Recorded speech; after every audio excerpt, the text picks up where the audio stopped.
আকাশবাণী খবর পড়ছি শাশ্বতী দত্ত। বিশেষ খবর হলো, প্রধানমন্ত্রী নরেন্দ্র মোদী বলেছেন, ভারত সন্ত্রাসবাদ সহ্য করে না, বরং সন্ত্রাসবাদীদের উচিত শিক্ষা দেয়। ভারতে গণতন্ত্রের সংস্কৃতি সুপ্রাচীন ও অখণ্ড। সিওলে গণতন্ত্র বিষয়ক শীর্ষ সম্মেলনে ভাষণ দিয়ে বলেছেন প্রধানমন্ত্রী। ভারতে আইসিসের মাথা হ্যারিস ফারুকিকে গ্রেপ্তার করেছে আসাম পুলিশের বিশেষ টাস্ক ফোর্স। ভারতীয় রিজার্ভ ব্যাংক আগামী রবিবার ৩১শে মার্চ সরকারি লেনদেনের সঙ্গে যুক্ত ব্যাংকের শাখাগুলিকে খোলা রাখতে বলেছে। পাকিস্তানের বালুচিস্তান প্রদেশের গোয়াদার বন্দর কমপ্লেক্সে ৭ জন সশস্ত্র হামলাকারী নিরাপত্তা বাহিনী গুলিতে নিহত হয়েছেন। ভারতের পিভি সিন্ধু, লক্ষ্য সেন এবং কিদাম্বি শ্রীকান্ত বাসেলে সুইস ওপেন ব্যাডমিন্টন প্রতিযোগিতার প্রাক কোয়ার্টার ফাইনালে পৌঁছেছেন। আসছি বিস্তারিত খবরে। প্রধানমন্ত্রী নরেন্দ্র মোদী বলেছেন, নতুন ভারত সন্ত্রাসবাদ সহ্য করে না, বরং সন্ত্রাসবাদীদের উচিত শিক্ষা দেয়।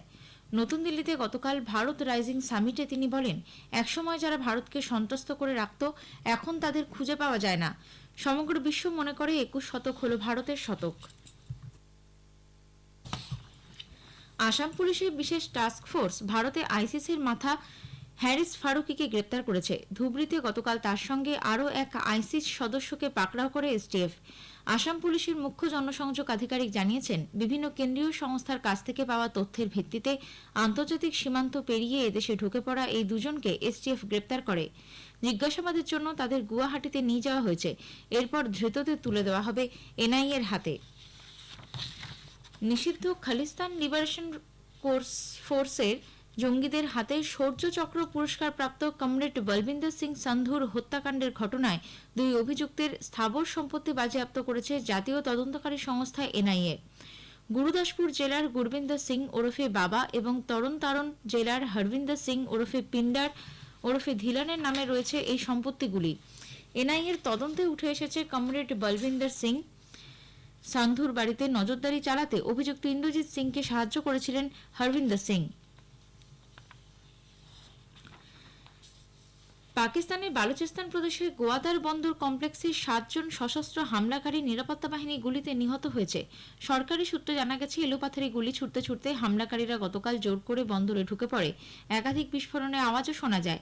বালুচিস্তান লিবারেশন আর্মি বিএল-এর মাজিদ ব্রিগেড এই হামলার দায় স্বীকার করেছে বলে স্থানীয় সংবাদ মাধ্যম জানিয়েছে। উল্লেখ্য, পাকিস্তানে বিশেষ করে খাইবার পাখতুনখোয়া ও বালুচিস্তান প্রদেশে গত ১ বছরের সন্ত্রাসবাদী কার্যকলাপ অনেকটাই বেড়েছে।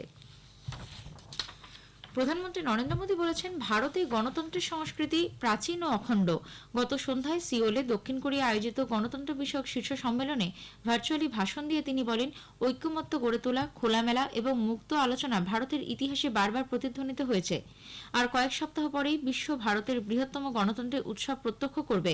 মানবজাতির ইতিহাসের সবচেয়ে বড় নির্বাচনী মহড়াতে ১০০ কোটি ভোটার ভোট দেবেন বলে আশা করা হচ্ছে। তিনি বলেন, ভারতের মানুষ আরও একবার গণতন্ত্রের প্রতি তাদের আস্থার কথা ভোটদানের মাধ্যমে ব্যক্ত করবেন। প্রধানমন্ত্রী ভুটান সফর আপাতত স্থগিত রাখা হয়েছে। দুদিনের রাষ্ট্রীয় সফরে আজ তা রওনা হওয়ার কথা ছিল। পারো বিমানবন্দরে আবহাওয়া পরিস্থিতি প্রতিকূল হওয়ার কারণেই সফর স্থগিত করা হলো বলে জানানো হয়েছে। কূটনৈতিক আলাপ আলোচনার মাধ্যমে দুটি দেশ প্রধানমন্ত্রীর সফরের নতুন তারিখ স্থির করছে বলে জানিয়েছে বিদেশ মন্ত্রক। ইউক্রেনের রাষ্ট্রপতি ভলোদিমির জেলেনস্কি দেশের সার্বভৌমত্ব এবং আঞ্চলিক অখণ্ডতা রক্ষা ও মানবিক সহায়তা প্রদান এবং শান্তি প্রয়াসে ভারতের ভূমিকার জন্য কৃতজ্ঞতা প্রকাশ করেছেন। এক সোশ্যাল মিডিয়া পোস্টে জেলেনস্কি বলেন, সুইজারল্যান্ডের শান্তি শিখর সম্মেলনে ভারতের অংশগ্রহণ ইউক্রেনের জন্য গুরুত্বপূর্ণ হতে পারে।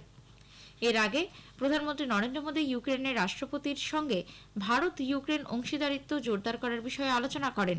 জেলেনস্কির সঙ্গে টেলিফোনে কথোপকথনে শ্রী মোদী শান্তির জন্য সব রকম প্রচেষ্টা এবং সংঘাতের দ্রুত অবসানে ভারতের ধারাবাহিক সমর্থনের কথা জানান। তিনি বলেন, জনকেন্দ্রিক দৃষ্টিভঙ্গির ভিত্তিতে ভারত মানবিক সহায়তা প্রদান অব্যাহত রাখবে।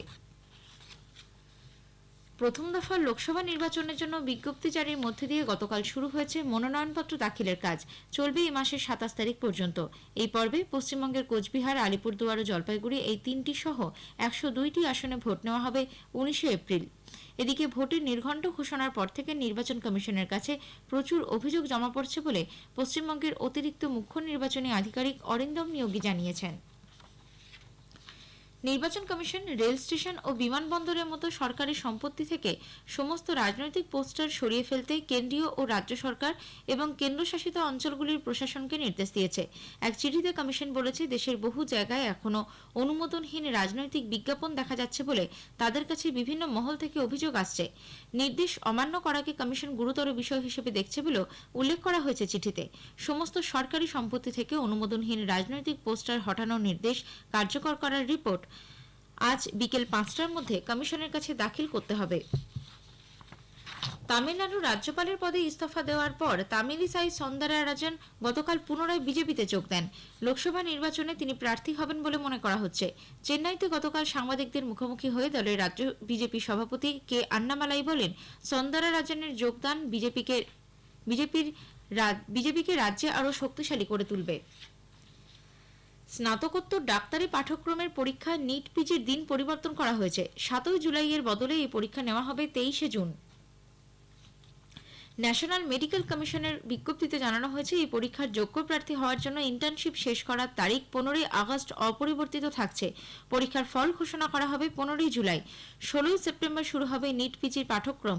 মেধাবী তপশিলি ছাত্রছাত্রীদের দেশের সেরা বেসরকারি আবাসিক স্কুলে ভর্তির পরীক্ষা শ্রেষ্ঠ নেটস 2024ও এগিয়ে আনার কথা ঘোষণা করেছে ন্যাশনাল টেস্টিং এজেন্সি এনটিএ। 24 মের বদলে এই পরীক্ষা নেওয়া হবে 11 মে। খবর শুনছেন আকাশবাণী থেকে। প্রাবোও সুবিয়ান্তো ইন্দোনেশিয়ার পরবর্তী রাষ্ট্রপতি হচ্ছেন। দেশটির নির্বাচন কমিশন জানিয়েছে, 72 বছরের প্রাক্তন জেনারেল সুবিয়ান্তো 58.59% ভোট পেয়েছেন। নিকটতম প্রতিদ্বন্দ্বী প্রধান বিরোধী নেতা আনিস বাসউইদান পেয়েছেন মাত্র 24.95% ভোট।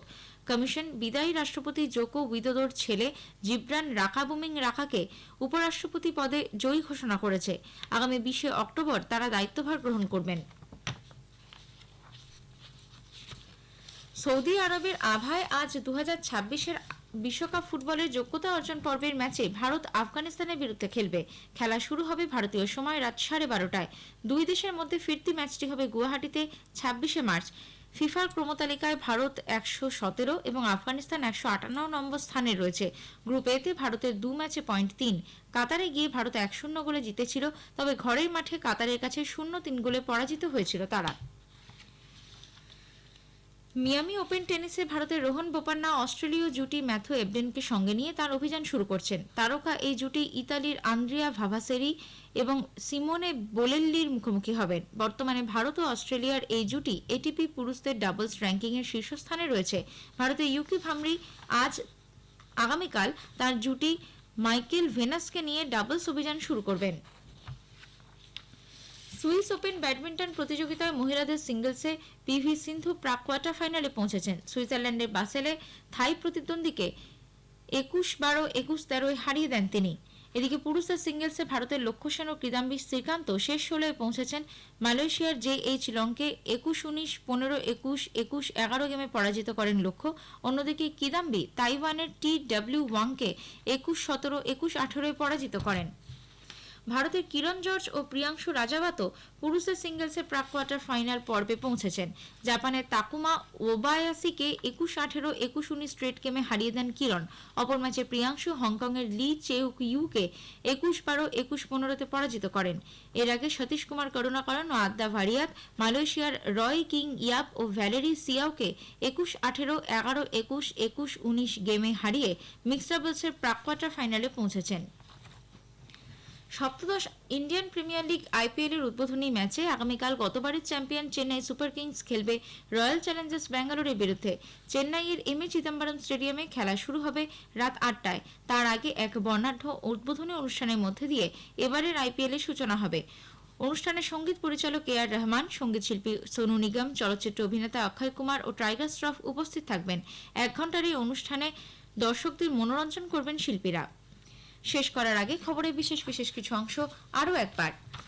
প্রধানমন্ত্রী নরেন্দ্র মোদী বলেছেন, ভারত গণতন্ত্রের সংস্কৃতি সুপ্রাচীন ও অখণ্ড। সিওলে গণতন্ত্র বিষয়ক শীর্ষ সম্মেলনে ভাষণ দিয়েছেন তিনি। ভারত সন্ত্রাসবাদ সহ্য করে না, বরং সন্ত্রাসবাদীদের উচিত শিক্ষা দেয় বলে মন্তব্য করেছেন প্রধানমন্ত্রী।